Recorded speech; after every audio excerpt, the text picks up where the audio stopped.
Welcome to Thanjavur Maths. நாம இந்த வீடியோல பார்க்க போறது HCF of two consecutive odd numbers. நம்ம ஏற்கனவே two consecutive numbers, two consecutive even numbers இது எல்லாத்துக்குமே நம்ம வீடியோஸ் போட்டுருக்கோம் HCF க்கு. சோ அத description boxல வைக்கிறேன், நீங்க அதல போய் பாத்துக்கங்க. இப்போ நம்ம கண்டுபிடிக்க போறது ரெண்டு consecutive odd numbers. அப்போ 7 9 னு சொல்லி ரெண்டு consecutive odd numbers எடுத்துக்கிறேன். consecutive அப்படினு சொன்னா அடுத்தடுத்த numbers நம்ம எடுக்கிறது odd numbers-ஆ இருக்கணும். அதனால 7 உம் 9 உம் எடுத்துர்க்கேன்.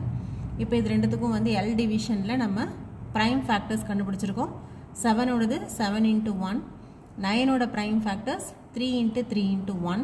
அப்போ இந்த factors-ஐ compare பண்ணாக்க 1 மட்டும் தான் காமனா இருக்கு. அப்போ HCF வந்து 1 ன்னு கிடைக்குது.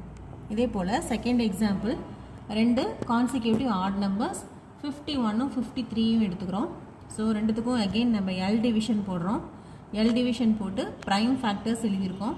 இப்போ prime factorsல செக் பண்ணி பார்த்தாக்க 1 மட்டும் தான் நமக்கு காமனா இருக்கு. அப்போ 1 is the HCF.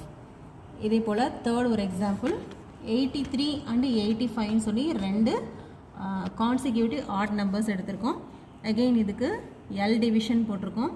L division போட்டு prime factors எழுதியிருக்கோம். இப்போ இதோட prime factors-ஐயும் நீங்க கம்பேர் பண்ணீங்கன்னா 1 மட்டும் தான் காமனா இருக்கு. அப்ப இதில இருந்து இந்த மூணு எக்ஸாம்பிள்ல இருந்து நமக்கு என்ன தெரிய வருதுன்னா ரெண்டு consecutive odd numbers எடுத்துக்கிட்டா அதோட HCF வந்து 1 மட்டும் தான். சோ இத நீங்க வேற எந்த நம்பர்ஸ் வேற ஏதாவது ரெண்டு consecutive odd numbers எடுத்து கூட நீங்க செக் பண்ணி பார்க்கலாம். அப்பவே நமக்கு வந்து HCF வந்து 1 ன்னு சொல்லி தான் கிடைக்கும். Thank you.